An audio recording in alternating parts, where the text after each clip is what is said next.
आप सभी को नमस्कार। यूपी पुलिस कांस्टेबल भर्ती परीक्षा 2017 का जो 26 अक्टूबर 2018 की फर्स्ट शिफ्ट में पेपर हुआ था, उसमें मैथ के कुल 19 प्रश्न आए थे। उनमें से 10 प्रश्नों को हम इससे पहले वाली वीडियो में सॉल्व कर चुके हैं। बचे हुए 9 प्रश्नों को हम आज इस वीडियो में सॉल्व करेंगे। अगर इससे पहले वाले 10 प्रश्नों की वीडियो आपने नहीं देख रखी है तो वीडियो के डिस्क्रिप्शन में उसका लिंक दे रखा है, वहां जाके आप देख सकते हो। तो चलिए देखते हैं प्रश्न नंबर 11। प्रश्न नंबर 11 है 150, 225 और 375 का मासापा कितना होगा। मतलब एचसीएफ आपको निकालना है। तो एचसीएफ निकालते समय आप क्या करोगे, और मोस्टली आपसे 3 संख्याओं का एचसीएफ पूछा जाता है कि आप सेम नंबर से संख्याओं को डिवाइड करो। जैसे अगर मैं यहां देखूं तो 25 का भाग अगर इसमें दूंगा 150 में तो 25 छिक्के 150। 25 का भाग है इसमें दूंगा 225 में, 25 निम्मा 225, इसमें दूंगा 25 एकम 25, 12 बचेगा और 25 पंजे 125। और अगर आप सेम नंबर से भाग देते हो और कंप्लीट चला जाता है तो उस नंबर को आप लिख लोगे। और आप जितना हो बड़े से बड़े नंबर से भाग दो और छोटे से भी दे सकते हो। अब मैंने देखा कि ये 6 9 15 3 से डिवाइड हो रहा है, 3 से कर दो। 3 दूनी 6, 3 त्रिका 9 और 3 पंजे 15, तो 3 भी यहां लिख लेंगे। अब आप ये बताना 2 3 5 किसी सेम नंबर से डिवाइड है? नहीं है। तो अब नहीं है तो जिन दो नंबरों से आपने डिवाइड किया है उनका गुणा कर लोगे। 25 तिया 75, तो 150, 225 और 375 का जो मासापा होगा, एचसीएफ होगा, वो 75 होगा। तो प्रश्न नंबर 11 का जो ऑप्शन सही होगा वो ऑप्शन नंबर सी सही होगा। चलिए देखते हैं प्रश्न नंबर 12। प्रश्न नंबर 12 है वो पाइपिंग टंकी का प्रश्न है कि एक टैंक में है 9 नल लगे हुए हैं, 9 उसमें कुछ नल हैं टैंक को खाली करते हैं और कुछ नल हैं टैंक को भरते हैं।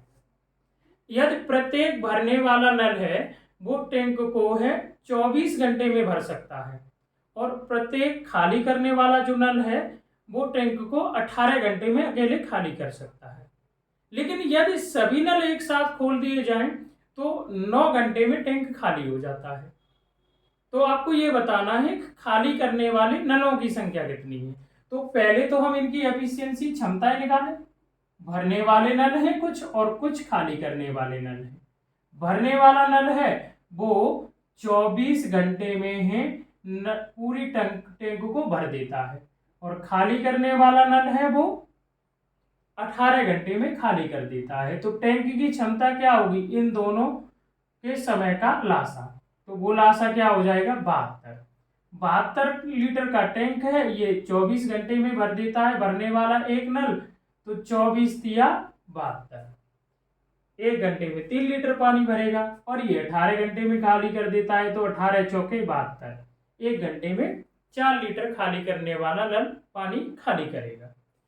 अगर मैं उसने और फिर प्रश्न में दिया है कि ये पूरे टैंक को, अगर आपका है टैंक में सभी नल एक साथ खोल दिए जाएं तो वो टैंक 9 घंटे में खाली हो जाता है। इसका मतलब 9 अट्ठे 72, सभी नल अगर एक साथ खोल दिए जाएं तो 1 घंटे में 8 लीटर पानी खाली होगा। अब इसे हम एलिगेशन से करेंगे।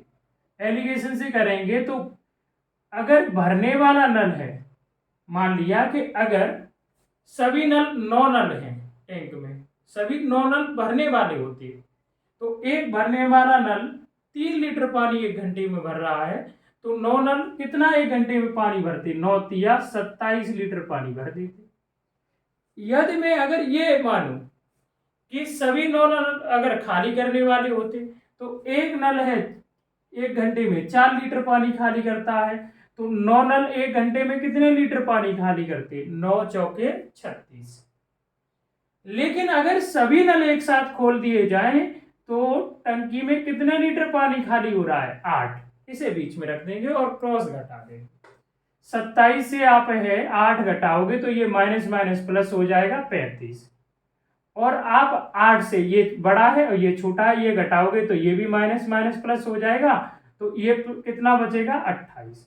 आप रेशियो बनाओगे 7 चौके 28 और 7 पंजे 35। तो ये भरने वाले और खाली करने वाले नलों की संख्या का अनुपात आ गया। तो अगर मैं रेशियो में देखूं तो 4 भरने वाले नल हैं, 5 खाली करने वाले हैं। रियल में अगर रेशियो का योग करके देख लो, 4 और 5 9, और रियल में भी 9 है। इसका मतलब ये है कि 4 नल हैं वो भरने वाले हैं और 5 नल हैं वो खाली करने वाले हैं। और आपसे किसकी संख्या पूछी है? खाली करने वाले नलों की। तो खाली करने वाले नल कितने होंगे? वो होंगे 5। तो प्रश्न नंबर है 12 का जो उत्तर होगा वो ऑप्शन नंबर बी होगा, 5 नल। चलिए देखते हैं प्रश्न नंबर 13। सार्थक 14 दिनों में रेत के एक गड्ढे को भर सकता है और जबकि विवान को इसे भरने में 35 दिन लगते हैं। ठीक है, तो ये प्लस कार्य कर रहे हैं, ये दोनों भर रहे हैं। अली 12 दिनों में एक भरे हुए रेत के गड्ढे को पूरी तरह खाली कर सकता है। इसका मतलब ये माइनस कार्य कर रहा है। अगर तीनों इस कार्य को एक साथ शुरू करते हैं तो गड्ढा है कितने आपका है दिनों में भर जाएगा। तो लगभग ये है पाइपिंग टंकी जैसा प्रश्न है। तो पहले हम कार्य लेंगे और वो कार्य क्या हो जाएगा? इन तीनों का लासा, और तीनों का लासा कितना होगा? 420। 420 कार्य है, ये 14 दिन में कर देता है, तो 14 तिया 42, एक दिन में ये 30 कार्य करेगा। 420 कार्य है, ये 35 दिन में कर लेता है, तो 35 एकम 35, 35 दूनी 70। हाँ, और ये प्लस कार्य करेंगे, ये दोनों लोग भर रहे हैं। अब ये है 12 दिनों में इसे खाली कर देता है, इसका मतलब ये माइनस कार्य कर रहा है। तो 12 का भाग 420 में देंगे तो इसका एक दिन का कार्य कितना आ जाएगा? -35। अगर ये तीनों एक साथ आपका है कार्य करें तो पहले ये निकालेंगे कि कुल कार्य यानी तीनों के कार्य का योग क्या होगा या कुल कार्य होगा क्या, वो निकाल दे रहे हैं। कुल कार्य ये एक दिन में कितना करेंगे? देखो ये तो +30 कार्य करेगा और ये भी आपका है ये +12 कार्य करेगा, लेकिन ये है वो 35 कार्य है बिगाड़ देगा। तो 35 कार्य बिगाड़ देगा तो रियल में देखा जाए तो गड्ढा आपका है कितना भरा जाएगा? केवल 7 कार्य होगा 1 घंटे में। और कुल कार्य आपका है कितना? 420। तो 420 कार्य को है कितने समय में समाप्त किया जाएगा? 7 छिक्के 42, 60 दिन में ये समाप्त हो पाएगा। तो ये अगर तीनों मिलके कार्य करते हैं तो गड्ढा कितने दिन में भर पाएगा? 60 दिनों में भर पाएगा। तो प्रश्न नंबर 13 का जो उत्तर सही होगा वो ऑप्शन नंबर ए सही होगा। चलिए देखते हैं प्रश्न नंबर है 14। प्रश्न नंबर 14 है कि मनमत धारा के साथ 7.5 घंटे में एक दूरी तय करता है, जबकि धारा के विपरीत वही दूरी तय करने में उसे 10.5 घंटे लगते हैं। मनमत एक व्यक्ति है जो धारा के दिशा में, जिस दिशा में नदी बह रही है उस दिशा में जाए तो एक दूरी 7.5 घंटे में तय करता है और उसी दूरी को वो धारा के है विपरीत दिशा में 10.5 घंटे में तय करता है।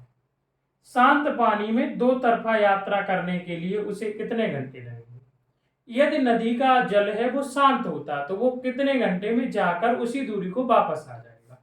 तो ध्यान रखना कि कुल आपको समय बताना है, कुल समय बताना है। तो जब भी इस टाइप का प्रश्न आए, कोई व्यक्ति है कि किसी व्यक्ति का नदी के बहाव के साथ जाने का समय दे रखा हो और सेम दूरी आपका है वापस आने का समय दे रखा हो और वो आपसे दोनों तरफ से शांत जल में आने और जाने का है टाइम पूछे, जाने और वापस आने का, तो आप क्या करोगे कि दोनों समय को जोड़ दोगे, दोनों समय को आप है जोड़ दोगे। तो आप जोड़ोगे तो ये कितना आ जाएगा है 18 घंटे। इसका मतलब ये है अगर शांत जल होता तो वो 18 घंटे में उसी दूरी को जाकर वापस आ जाता। लेकिन यदि आपसे ऐसा प्रश्न पूछा जाता कि उतनी दूरी को वो शांत जल में कितने समय में तय कर लेगा, मतलब वापस आने की बात नहीं हो रही होती, तो आप क्या करोगे? 2 का भाग दे दोगे, यानी कि कितने घंटे में वो शांत जल में सेम दूरी तय करेगा? 9 घंटे में। लेकिन ऐसा आपसे प्रश्न नहीं पूछा गया आपसे प्रश्न पूछा गया है कि वही दूरी शांत जल में कितने समय में जाकर और वो वापस आ जाएगा, तो वो हमारा उत्तर क्या होगा 18। आपको सीधा सिंपल जोड़ देना है, अनुकूल आपका है टाइम का और प्रतिकूल टाइम को जोड़ देना। तो प्रश्न नंबर है जो 14 का उत्तर होगा वो ऑप्शन नंबर बी सही होगा, 18 घंटे। चलिए देखते हैं प्रश्न नंबर है 15। प्रश्न नंबर 15 है एक ट्रेन जिसकी गति 67.5 किलोमीटर प्रति घंटा है। ये है एक ट्रेन जिसकी गति 67.5 किलोमीटर प्रति घंटा है, 9 सेकंड में एक खंभा और 29 सेकंड में एक प्लेटफॉर्म को पार करती है। प्लेटफॉर्म की लंबाई कितनी होगी? तो ये ट्रेन का प्रश्न है और ये आप लोगों को पता होगा या नहीं पता है तो मैं आपको बता दे रहा हूं कि जब कोई ट्रेन किसी खंभे को पार करती है या किसी सिग्नल को पार करती है या प्लेटफॉर्म पे खड़े हुए किसी व्यक्ति को पार करती है तो वो अपनी लंबाई के बराबर दूरी तय करती है। इसका मतलब ये है कि उसकी अपनी चाल से उस ट्रेन की जो लंबाई होगी उस लंबाई को चलने में जितना समय लगेगा उतने समय में वो उस व्यक्ति या खंभे को पार कर जाएगी। लेकिन जब कोई ट्रेन किसी प्लेटफॉर्म को, दूसरी ट्रेन को या किसी आपका है सुरंग को या नदी के पुल को पार करती है तो अपनी लंबाई के साथ साथ इनकी भी लंबाई तय करती है। तो इस प्रश्न में देखा जाए तो व्यक्ति खंभे को 9 सेकंड में पार कर रही है ट्रेन और प्लेटफॉर्म को है 29 सेकंड में पार कर रही है। इसका मतलब 9 सेकंड में वो अपनी लंबाई के बराबर है दूरी तय कर रही है और 29 सेकंड में प्लेटफॉर्म और अपनी लंबाई भी चल रही है। तो अगर 29 से अगर मैं 9 घटा दूं तो मैं ये कह सकता हूं कि 20 सेकंड में उसने प्लेटफॉर्म के बराबर दूरी तय की है। ये मैं कह सकता हूं 9 सेकंड में तो अपनी लंबाई के बराबर चली होगी। और आपको है प्लेटफॉर्म की लंबाई बतानी है। आपको किसकी बतानी है?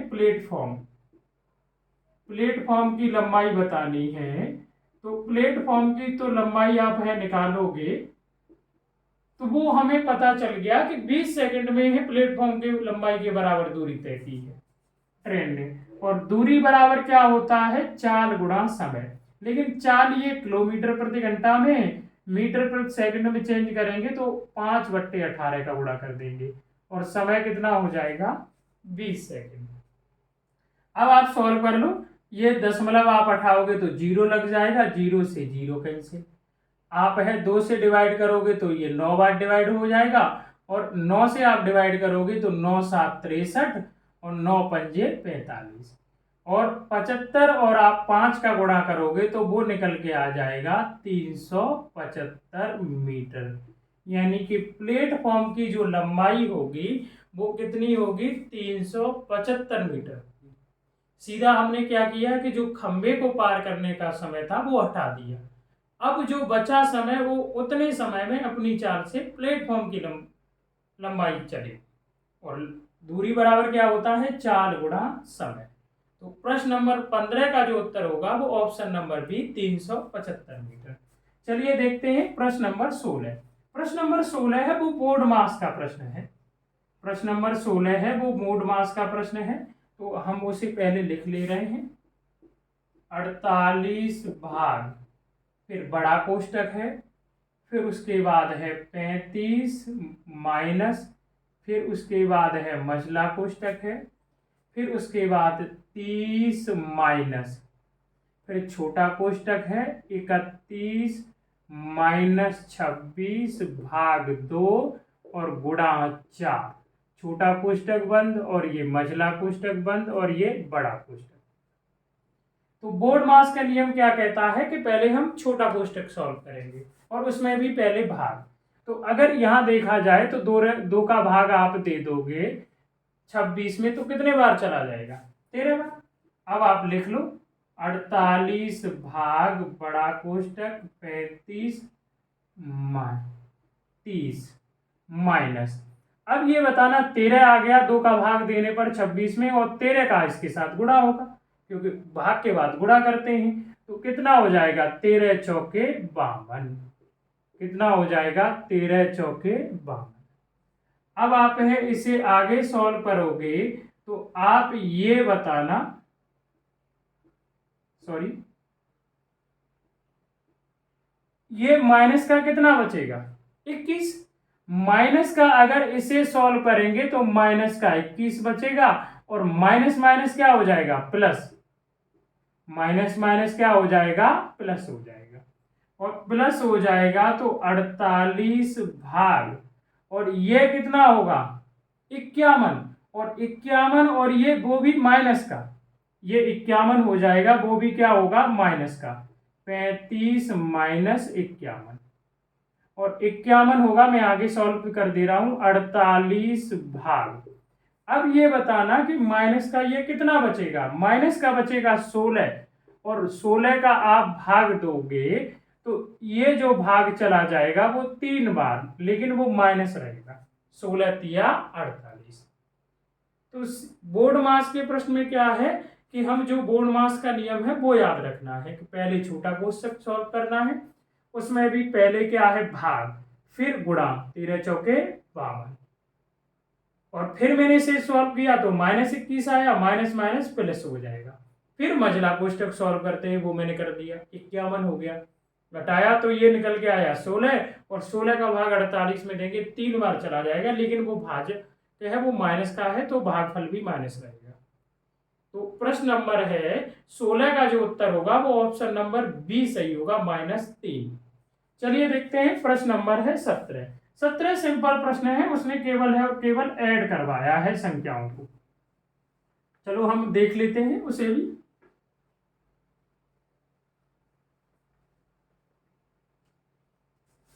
प्रश्न है 17 नंबर जो प्रश्न है वो है 143, सीधा आप लिखते जाओगे 143, फिर उसके बाद है ये दे रखा है, फिर उसके बाद है ये जो दे रखा है ये, फिर उसके बाद है 1 4 3, और फिर उसके बाद है 0 1 4 3। आप है दशमलव को एक साथ रखें। अब आप ऐड कर दो 3 7, और इसे आप ऐड करोगे 8, और इसे ऐड करोगे 8, और ये हो जाएगा कितना है 8, और ये है 5, और ये 1।